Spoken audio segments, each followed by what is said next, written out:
प्यारे बच्चों, this is Raman. Welcome back in route to success. तो आज हम बात करने वाले हमारे बिल्कुल नए टॉपिक के बारे में, ट्रिग्नोमेट्री। तो 10th क्लास में ये सबसे बिल्कुल नया टॉपिक है। इससे पहले आपने ट्रिग्नोमेट्री के बारे में नहीं पढ़ा, सिर्फ और सिर्फ ट्राइंगल की बात करी थी। तो इस बार आप पढ़ेंगे ट्रिग्नोमेट्री, जो कि एक टफेस्ट टॉपिक में माना जाता है। बट अगर आप इसे बहुत ध्यान से समझेंगे तो ये कोई मुश्किल नहीं है, ये बाकियों की कंपैरेटिवली आसान है, क्योंकि इस चैप्टर से आने वाले क्वेश्चन ऑलमोस्ट फिक्स जैसे होते हैं, ज्यादा कंफ्यूजिंग नहीं होते, सिंपल, बिल्कुल सिंपल से क्वेश्चन होते हैं और फिक्स्ड क्वेश्चन आते हैं, रिपीट होते हैं। मोस्ट ऑफ अगर आप 5 ईयर्स की बात करेंगे तो 5 ईयर में क्या है, रिपीटेड क्वेश्चन होंगे। तो चलिए अब हम बात करेंगे ट्रिग्नोमेट्री के बारे में कि ट्रिग्नोमेट्री होती क्या है। ट्रिग्नो मतलब जैसे ही आप नाम सुनते हो तो आपके दिमाग में एक चीज आएगी, ट्राइंगल। कहीं ना कहीं ट्रिग्नोमेट्री में हम ट्राइंगल की बात करें। आज हम बात करते हैं ट्रिग्नोमेट्री पे। अब ट्रिग्नोमेट्री कैसा वर्ड है, तो ट्रिग्नोमेट्री ग्रीक वर्ड है। सबसे पहली बात तो ये कि ग्रीक वर्ड है। दूसरी बात, ट्रिग्नोमेट्री को अगर आप टुकड़ों में तोड़ेंगे तो ये क्या बनता है, ट्रिगोन और मेट्रोन। ट्रिग्नो और मेट्रोन बनता है। तो ट्रिगोन का मतलब क्या हो गया, ट्राइंगल। मेट्रोन का मतलब क्या हो गया, मेजरमेंट। कि ट्रिग्नोमेट्री में ट्राइंगल के मेजरमेंट्स के बारे में बात की जाती है। ट्राइंगल के मेजरमेंट इन द सेंस, तो जो ट्राइंगल है हमारे पास, ट्राइंगल में बनने वाला जो एंगल होता है, एंगल और उसके अलावा उनकी साइड्स के बीच का जो रेशो होता है, उसी के बारे में हम ट्रिग्नोमेट्री में बात करते हैं। तो चलिए अब हम स्टार्ट करते हैं।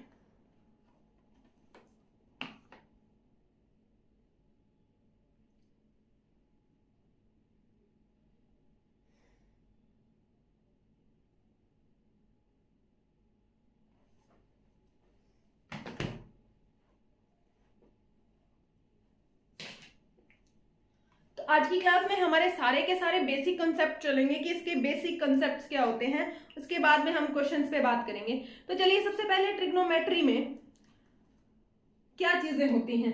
देखिए, ट्रिग्नोमेट्री में आपको सिंपल सी बात है, बुक की लैंग्वेज के अकॉर्डिंग नहीं पढ़ना, आपको बेसिक सी लैंग्वेज के बारे में।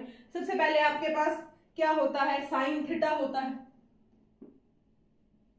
एक साइन थीटा होता है, कोस थीटा होता है, टेन थीटा होता है, कोट थीटा होता है, सेक थीटा, और उसके बाद में आता है कोसेक थीटा।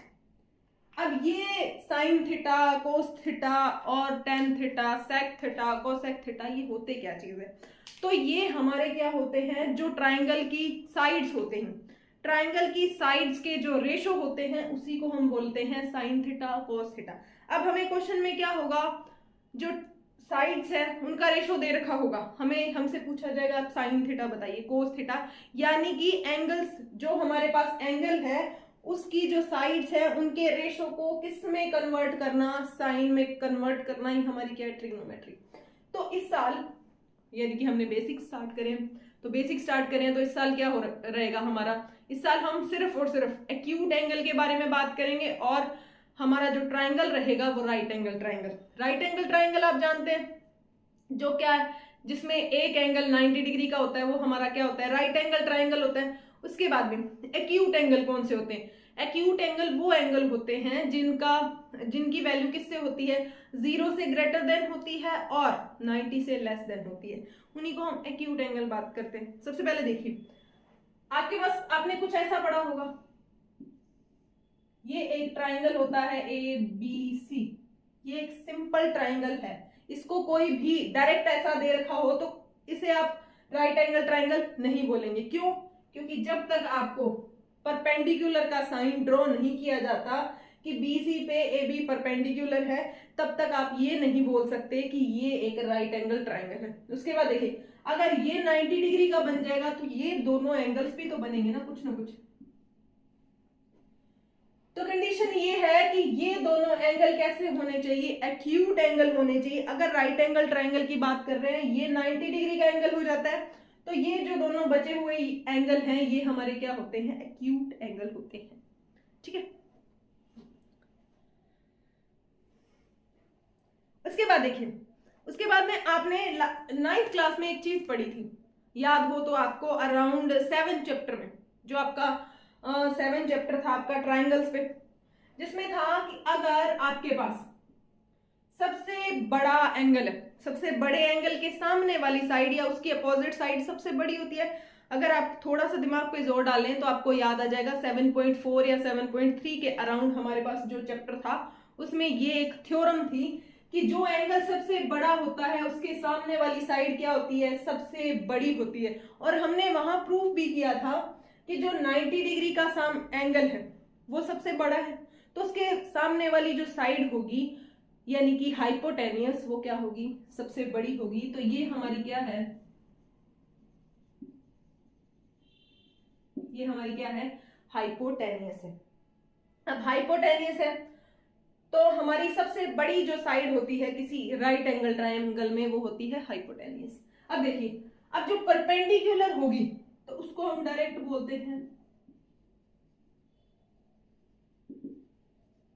परपेंडिकुलर। उसके बाद में ये हमारी रहती है बेस।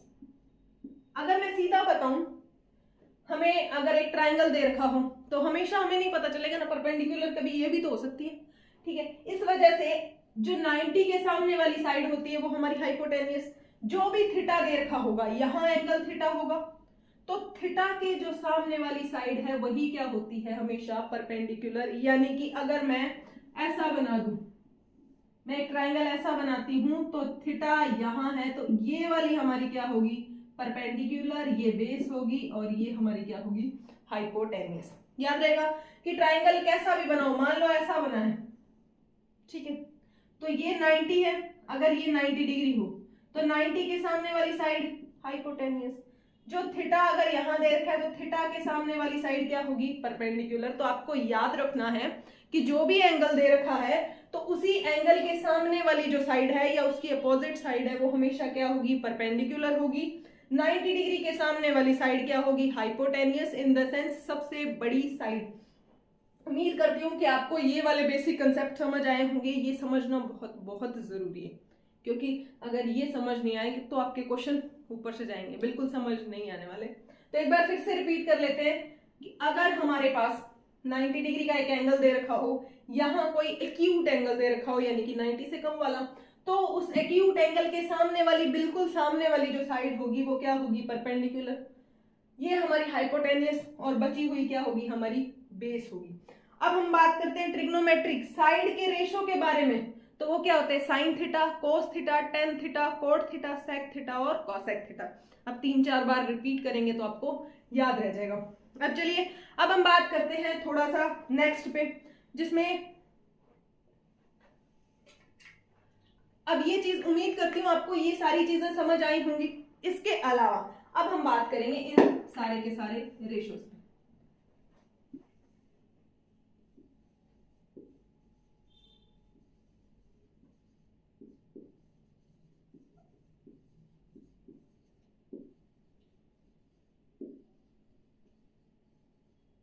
देखिए, आपके पास 6 टाइप के आइडेंटिटीज या रेशोज दे रखे हैं, sine theta, cos theta, tan theta, cot theta, sec theta और कोसेक थीटा। अब देखिए, अब क्या होता है, आपको इसे सीक्वेंस में ही याद रखना है, क्योंकि सीक्वेंस में याद रखने से आपके फॉर्मूलाज बहुत सारे आपको अपने आप याद हो जाएंगे। साइन किसका उल्टा होता है, कोसेक का, यानी कि ये दोनों आपस में एक दूसरे के उल्टे होते हैं। इसके बाद में कोस किसका उल्टा होता है, सेक का, यानी कि कोस और सेक आपस में उल्टे होते हैं, इंटरचेंज हो जाते हैं। टेन और कोट भी आपस में क्या हो जाते हैं, इंटरचेंज हो जाते हैं, यानी कि आपस में चेंज होते रहते हैं। ये आपको थोड़ा सा ध्यान में रखना है। अब चलते हैं, अब हमारे पास क्या होती है, एक बेसिक सी ट्रिक होती है कि इनको रेशो बताने के लिए, कि अगर मेरे पास एक राइट एंगल ट्राइंगल दे रखा है, जैसे कि ये हमारे पास क्या है, बी है, सी है और ये है हमारे पास ए, और यहां बनता है हमारा कौन सा एंगल, थीटा, कि थीटा एंगल बन रहा है यहां। तो देखिए, थीटा के सामने वाली साइड क्या होगी, परपेंडिकुलर। 90 के सामने वाली साइड क्या होगी, हमारी हाइपोटेनियस, और हमारी इसकी जो साइड है, बची हुई साइड, वो हमारी क्या होगी, बेस होगी। अब एक क्या बहुत टाइम से एक ट्रिक चलती आ रही है, ठीक है, जिसको हमने भी पढ़ा है, आपको जो ऑलरेडी टीचर्स पढ़ा रहे हैं उन्होंने पढ़ा है, सबने पढ़ा है। तो वो ट्रिक होती है हमारे पास, पंडित बद्री प्रसाद हर हर भोले। ये तो हमारे जो इंग्लिश में हम वर्ड्स याद रखते हैं उसके लिए है कि पंडित बद्री प्रसाद हर हर बोले। उसके बाद में हिंदी मीडियम के लिए हमारे पास होती है लाल बटा कक्का, क्योंकि अगर हिंदी मीडियम की बात करें तो हम इसे क्या बोलेंगे, लंब बोलते हैं, इसको हम आधार बोलते हैं और इसको बोलते हैं करण। ठीक है, तो उस हिसाब से लंब अपॉन में क्या आ जाएगा हमारे पास, करण। अब देखिए, अब जो हमारा ये वाला परफॉर्मा है P अपॉन में H, यानी कि परपेंडिकुलर अपॉन में हाइपोटेनियस, ये हमारे किसके लिए आता है, साइन थीटा के लिए। उसके बाद में B अपॉन में H कोस थीटा के लिए, P अपॉन में B टेन थीटा के लिए। उसके बाद में बिल्कुल उल्टा चल लीजिए, क्योंकि हमें पता है ये तीनों के तीनों उल्टे हैं एक दूसरे के। तो अब देखिए कोट के लिए उल्टा लिखेंगे B अपॉन में P, और सेक के लिए H अपॉन में B, और उसके बाद में साइन कोसेक के लिए हम लिखेंगे H अपॉन में P। तो चलिए अब हम इनको लिखते हैं। तो हमारे पास ये साइन, तो रेशोज की बात हो जाएगी ना, ये रेशोज हैं हमारे। ठीक है, तो साइन थीटा के लिए हमारे पास क्या आएगा, P अपॉन में B, यानी कि परपेंडिकुलर अपॉन में हाइपोटेनियस।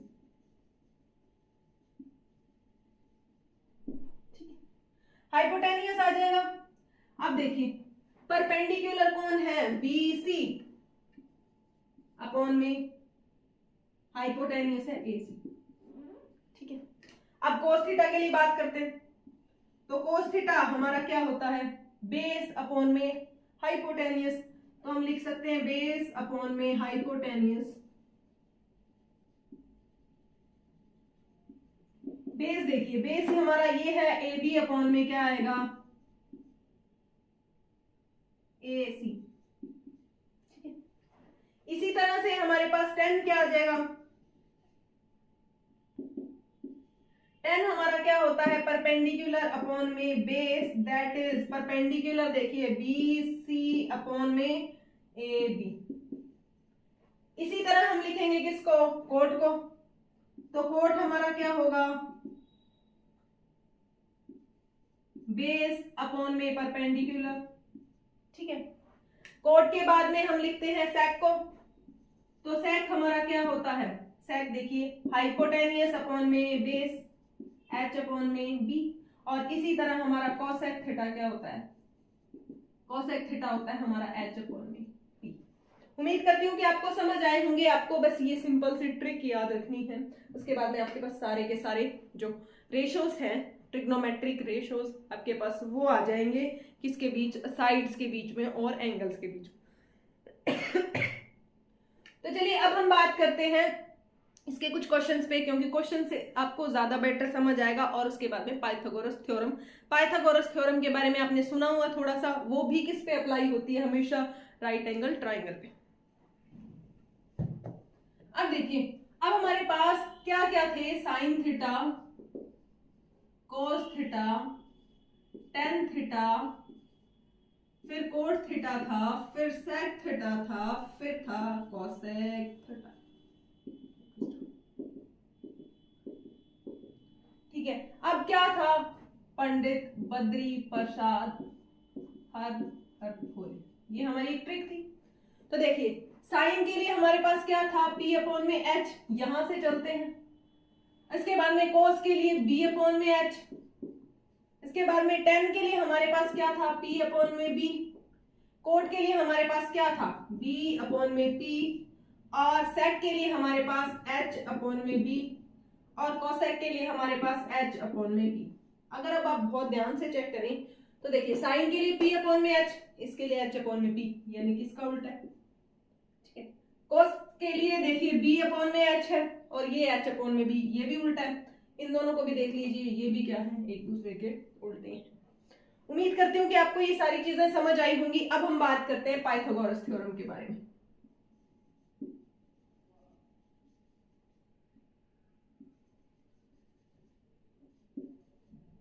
अब हम बात करते हैं पाइथागोरस थ्योरम के बारे में। तो पाइथागोरस थ्योरम भी हमारी राइट एंगल ट्राइंगल पे ही अप्लाई होती है।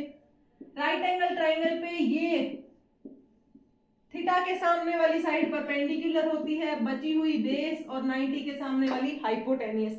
तो हमारे पास पाइथागोरस थ्योरम क्या होती है, हाइपोटेनियस की square equals to base square plus perpendicular square.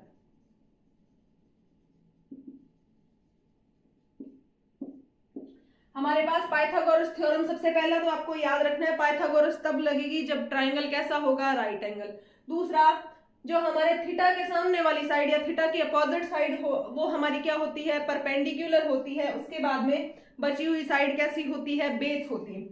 देखिए, तो Pythagoras hypotenuse square equals to base square plus perpendicular square, इसको हम ऐसा भी लिख लेते हैं, H square equals to P B square plus P square. उम्मीद करती हूँ कि अभी तक जो आपको समझाए बेसिक्स वो आपको समझ आए होंगे। अब हम चलते हैं किस पे, क्वेश्चंस पे।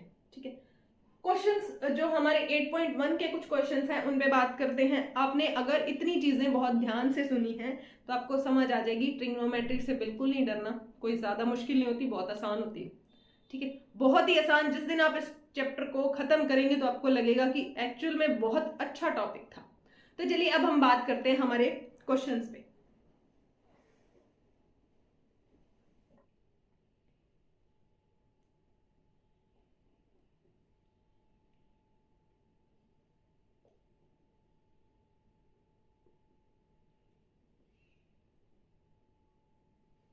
हम बात करेंगे एग्जांपल नंबर फर्स्ट पे, हमारे चैप्टर 8.1 के। उसमें हमें दे रखा है कि गिवन 10a इक्वल्स टू क्या है, 4/3।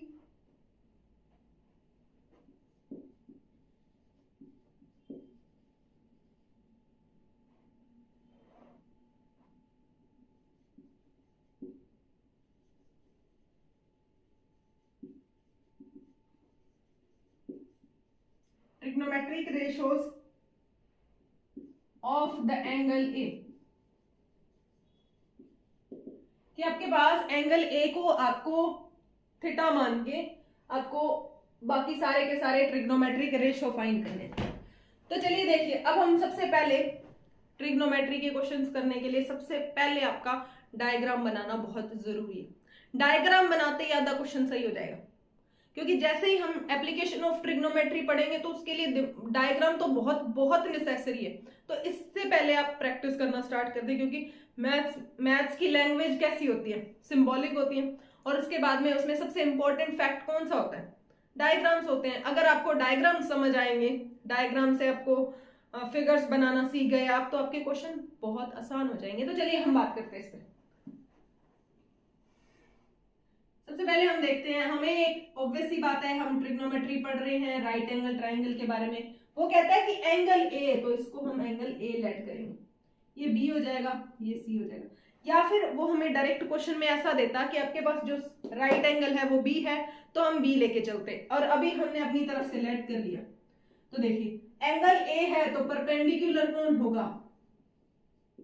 परपेंडिकुलर ये होगा। हाइपोटेनियस हमारे पास क्या होगी,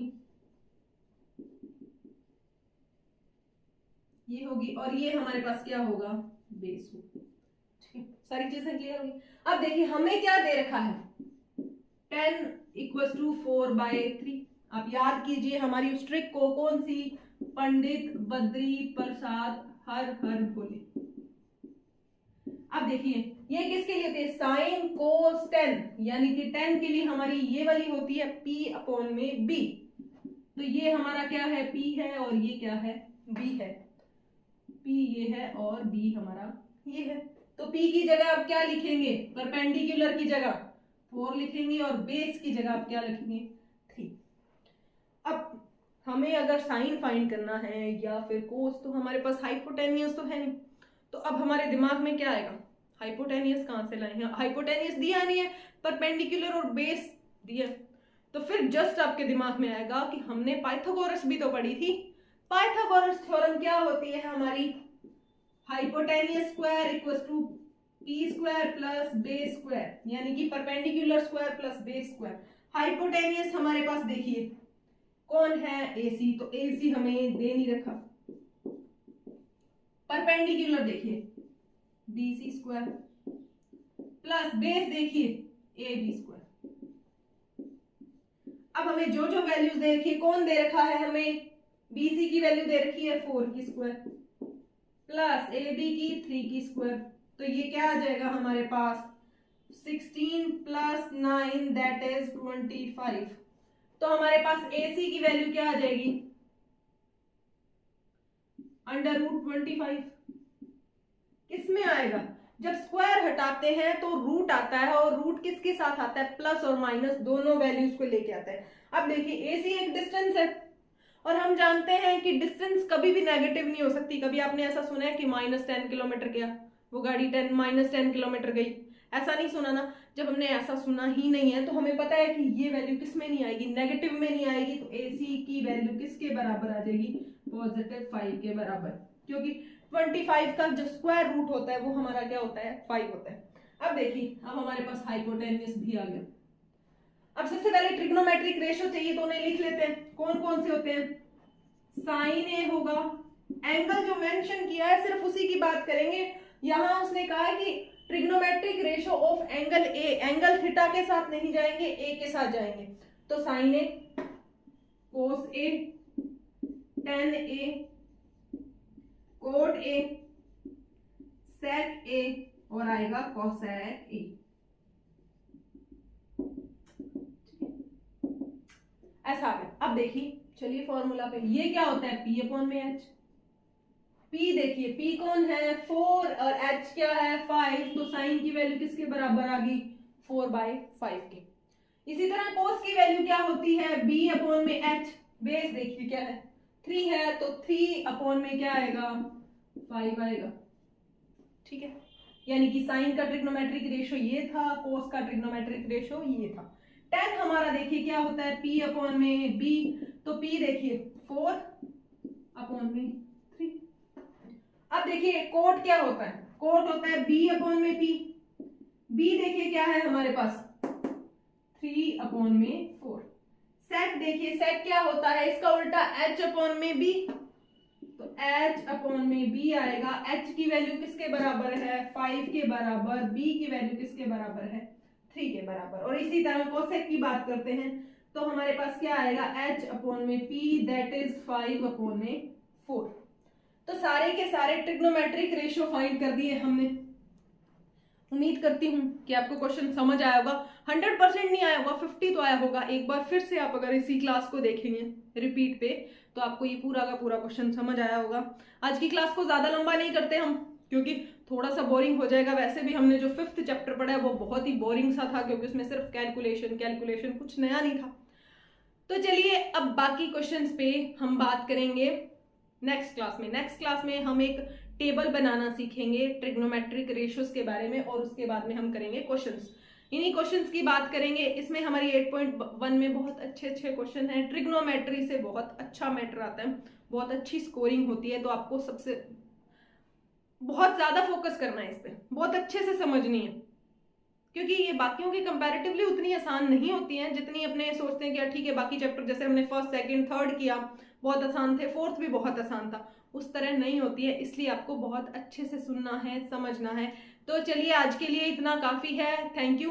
एंड आपको वीडियो को लाइक करना है, शेयर करना है और हमारे चैनल को सब्सक्राइब करना है। तो चलिए थैंक यू, हम मिलते हैं हमारे नेक्स्ट लेक्चर में।